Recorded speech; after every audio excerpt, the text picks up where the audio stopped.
love him or hate him, you can't deny TeamFourStar has come a long way in the past 10 years.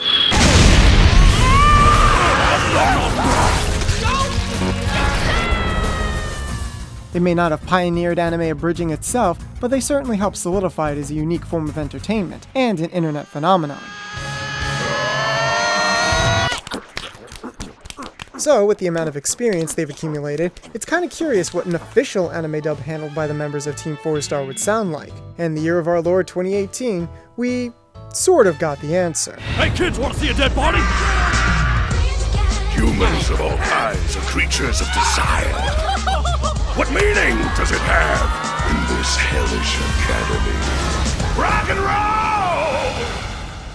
Hells is an anime film produced by Studio Madhouse released in 2008. Coincidentally, the very same year TeamFourStar released their very first episode of Dragon Ball Z Abridged. I'll be taking this, yoink! Damn it, Krillin! Hey, I was bitch slapped through a house! What's your excuse?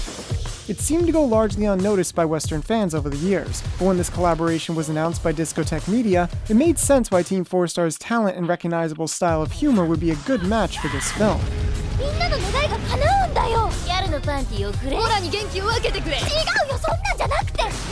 I mean, if it wasn't for that, Discotek producer Brady Hartel might not have been as willing to push for this collaboration in the first place, essentially putting a finished, sub-only product on hold for a year just for the sake of attaching this dub. We finally get the materials for Hells and we begin production, and the more I work on it, the more I keep thinking, damn, this thing would be really cool to dub this. Also that I kept thinking the style of humor in this is a lot like the TeamFourStar stuff. Brady Hartel, who works at Discotek, contacted me via Twitter of all places because I have my DMs open because I'm a madman. And he asked if TeamFourStar specifically wanted to work on an official dub. Scott Frerichs, one of the founders, editors, actors, and writers for TeamFourStar, assisted with the writing of the adaptive script, while Texas-based voice actor Howard Wang supervised said script as the head ADR writer. Meanwhile, the ADR director and owner of Sound Cadence Studios, the very building Hells is being recorded in, is Amber Lee Connors, who fans might also recognize as the abridged versions of Android 18 and various others. They seem to have worked together on the film's casting, and aside from assigning each other characters to voice, Hells is riddled with even more people from online anime parodies, both old and new. From the teachers, to the students, to the monsters guarding the school entrance. Let's go! Bitches love cadence. And don't you forget, Take my weapon! I am the height! Great balls of fire! Show me what you got!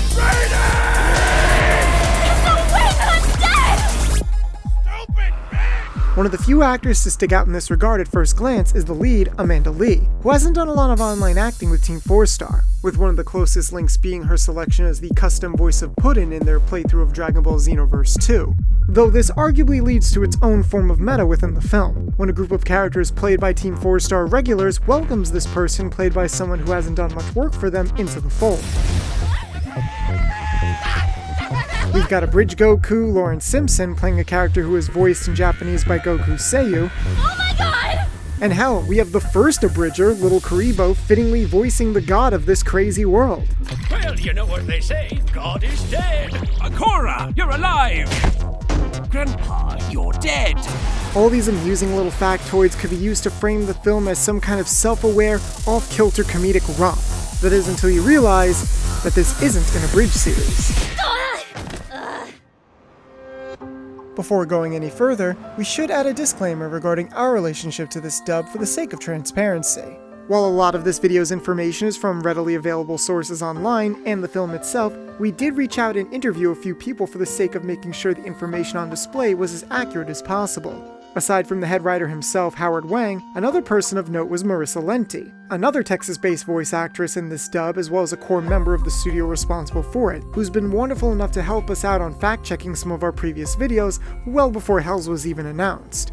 Meanwhile, not only have we spoken with Scott Frerichs before, but he's also appeared in one of our previous videos. And for what it's worth, we've been fans of Abridged series for quite a while, so bear in mind it might be difficult to discuss this project from a strictly neutral standpoint. When hope is gone, undo this lock and send me forth on a moonlit walk. Regardless, it's possible that a danger inherent to branding this release of Hells as a TeamFourStar dub is the inaccurate expectations it sets regarding that group's online presence. Either that the film would be treated as a similar kind of heavily edited and rewritten parody as alluded to before, or that the fan-made nature of these parodies would translate to creative inadequacy or a lack of professionalism. Unlike an abridged series, those lip flaps, time codes, and shot lengths aren't going to change to fit your acting or your script, and you can't rewrite the function of a scene nor get rid of the ones you don't want. This part of me that thought to myself, I've been cheating for years!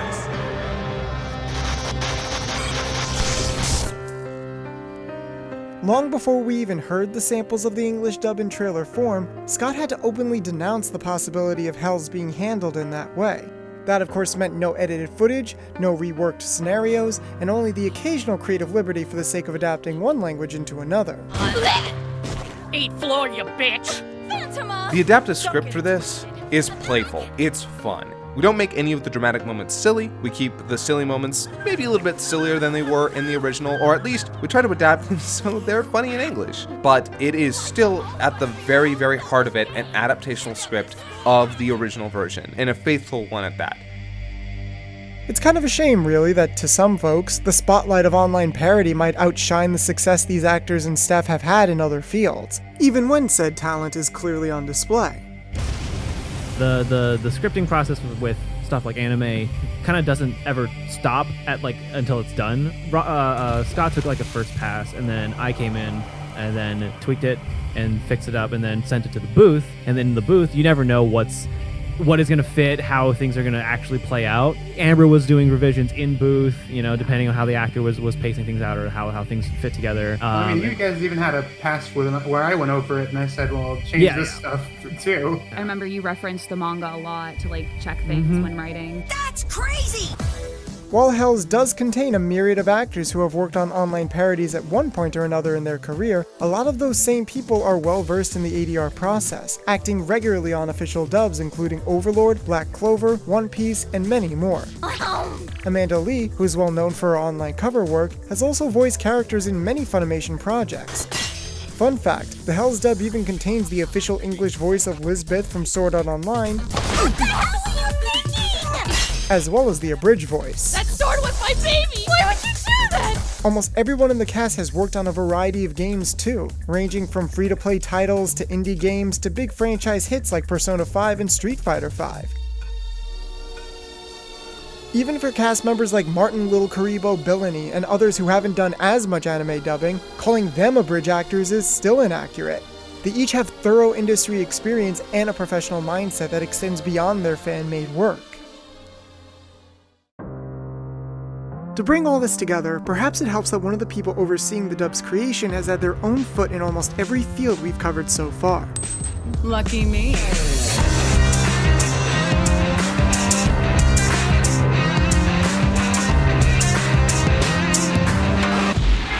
Amber Lee Connors isn't just popular for her online roles. She's a regular voice actress in Texas, even playing Miss Joke from the My Hero Academia dub. She's an accomplished voice director on numerous anime dubs outside of this film, on top of directing the English language tracks for several video game titles. And as mentioned before, is even the owner of the very studio that handled the dub of Hells itself. Because while the branding of a TeamFourStar dub makes it seem like something new, it's actually not that unusual for Sound Cadence Studios, a relatively young post-production house in Texas that records voiceover for various anime dubs, indie games, and popular web series. If it feels like we've talked about this studio a lot, you're not crazy. We often use it as an example in other videos, which of course sprung from the research necessary to get this video together. On top of various Rooster Teeth shows and even Screw Attack's death battles, Sound Cadence is also the main recording studio used by the Dallas-based actors of TeamFourStar to professionally voice all of their projects, starting at around sometime last year. In fact, you may have even noticed some cast overlap between TeamFourStar projects and the anime, games, or shows that the studio has worked on. So for any of the Dallas peeps, for Nick Landis, myself, Benjamin Creighton, Corinne Sudberg, whenever any of us needed to record for DBZA or Hellsing Ultimate Abridged or whatnot, we go to Sound Cadence. As far as anime specifically goes, the studio has worked as an outsourcing house with a variety of distributors, to the point where each of their anime dubbing projects were released by completely different distributors each time. Something like this isn't uncommon in LA, where Bang Zoom may dub anime for Viz Media, Aniplex, and so on. However, the two biggest Texas-based distributors have in-house recording facilities, meaning that they mostly dub the same shows that they themselves distribute in the US, with a few exceptions. Conversely, due to working in so many different fields for different companies who might have different requirements for their products, Sound Cadence gathers people from all walks of life to provide their clients with exactly what they want to see. TeamFourStar did actually lend some actors to the pool Yes, that we didn't absolutely. have. Like a lot of the actors, like we like usually just we have a pretty big pool in the Sound Cadence Yeah, and Studios because we've pool. collaborated previously, like we do share like a lot of like the same talent with them. In fact, this diverse set of talent was reflected from their very first anime dub, Rio Rainbow Gate. Directed and written by Amber, with assistance from Howard on both fronts, this dub also features a multi-state cast with actors from Dallas, New York, and even Canada, an approach that's pretty rare in the Texas dubbing scene nowadays. They take a lot of time to get granular and really into the project. None of this is to say that this approach guarantees a good dub, or that any other is bad. But to quote, well, ourselves from a previous video, we think what a lot of fans want to see is an industry where you can't predict which actors might be in a dub based on where the studio is. And while studios like this one or NYAV Post haven't gotten us to that stage immediately, they are taking steps in that general direction. The main obstacle to this for Sound Cadence specifically is the frequency of their output, but that's to be expected when you consider the studio is only a few years old, since their project output is based entirely upon how many companies with projects to dub decide to hire them to create the dub. And hopefully, things will change as they become more popular, though they seem to be on the lookout to update their database to ensure their catalogs don't stagnate, composing lists of established actors and new talent in order to have as many people to pull from as possible. This way, if a client wants something specific, Sound Cadence can refer to these lists and request auditions so as to provide exactly what's required for the sake of quality. It's a studio that seems to pride itself on establishing connections through other projects to bring in actors and a precedent for unpredictable region-based casting, with the dub of Hells being no exception.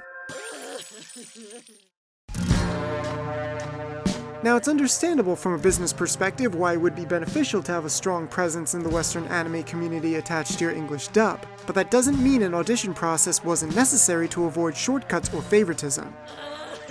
We did hold auditions. It was over a period of 2 to 3 weeks, and very, very wide net, as you can see from the final product. Yeah, we pulled from a lot of different places, and we were ready to help make sure that those actors got out there if they fit the part. First of all, we included everyone in TeamFourStar who we consider voice actors. We also looked at local Funimation talent, and we also reached out for LA talent and any of the TeamFourStar talent, specifically who were not in Dallas or LA, say our New York peeps, our Vancouver peeps. Lawrence, who's from the UK, it's all over the place.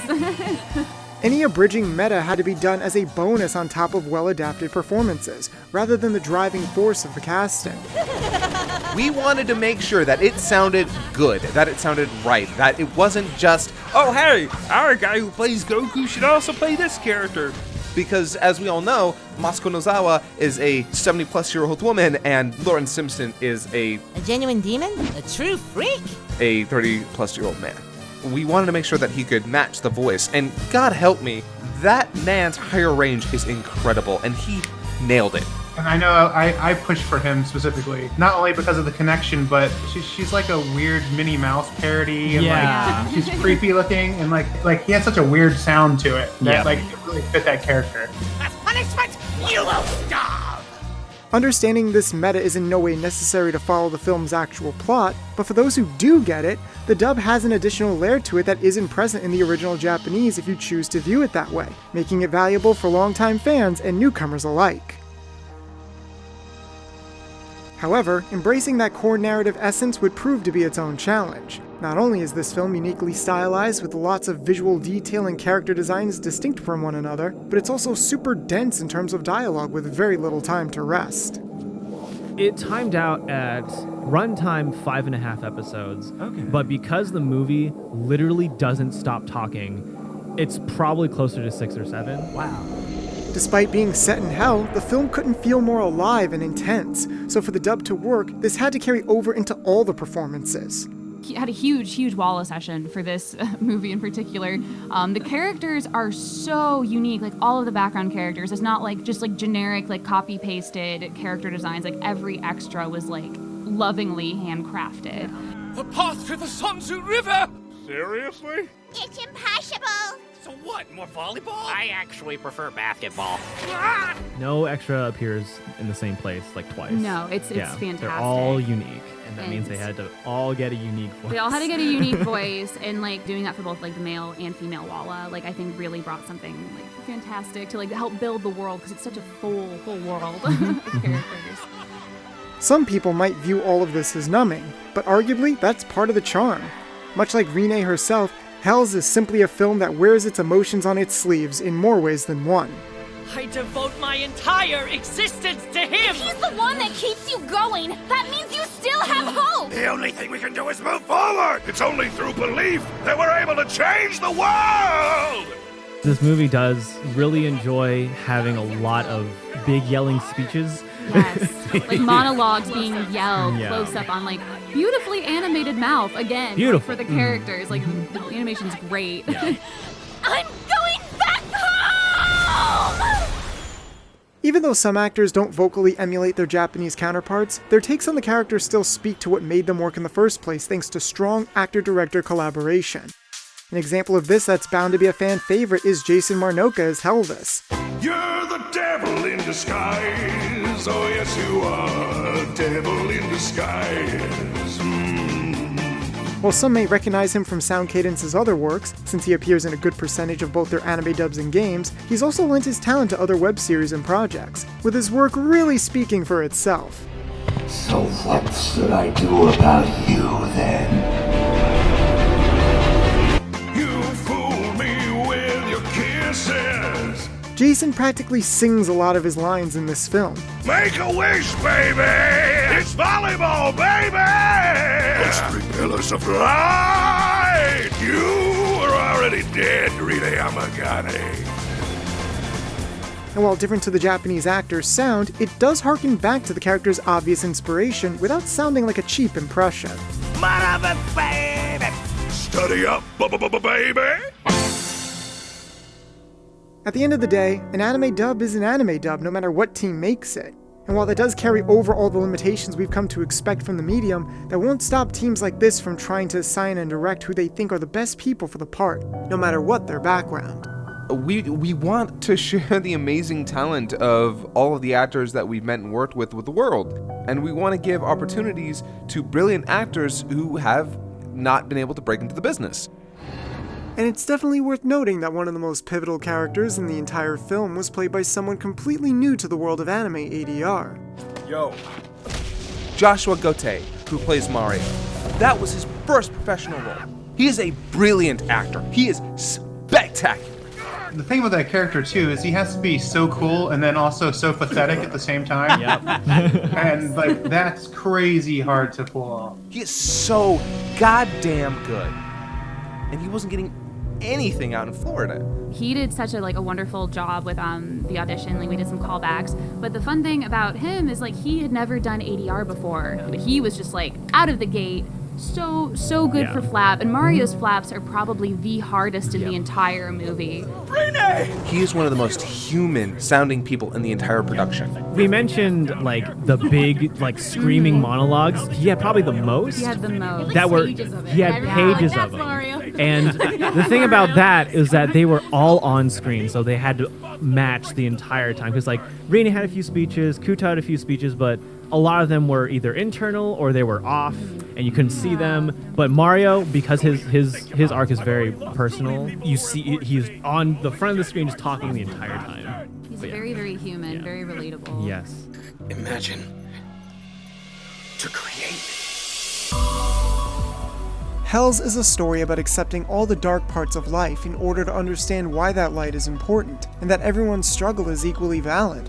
Likewise, I hope what shines through in this dub is Sound Cadence's commitment to portraying that very message as vividly and respectfully as possible. In the same vein as their other dubs, it doesn't just succeed at standing on its own, it also contributes to the legacy of the anime itself. There's no telling how significant the Hells dub will or won't be years down the line. But personally, it feels like a shame to boil all this attention to detail, all this passion, down to nothing but that one anime dub with a lot of abridged people in it. Hey guys, just like our past discussions, this was not a sponsored video. I understand that our relationship to this dub specifically affects our feelings towards it, but even if you disagree, hopefully you found something out about the people behind it that you didn't know before. Because at the end of the day, the only real way to judge the dub of this film is to see it for yourself. So if any of this sounds like something you'd be interested in, there'll be links to where you can purchase Hells in the description down below. Thank you so much to all our friends, viewers, and patrons for helping us along this journey, including Regan Carriere, Ryan Rodriguez, Seth Phillips, JR Pictures, Unknown Secret 1000, and so many more.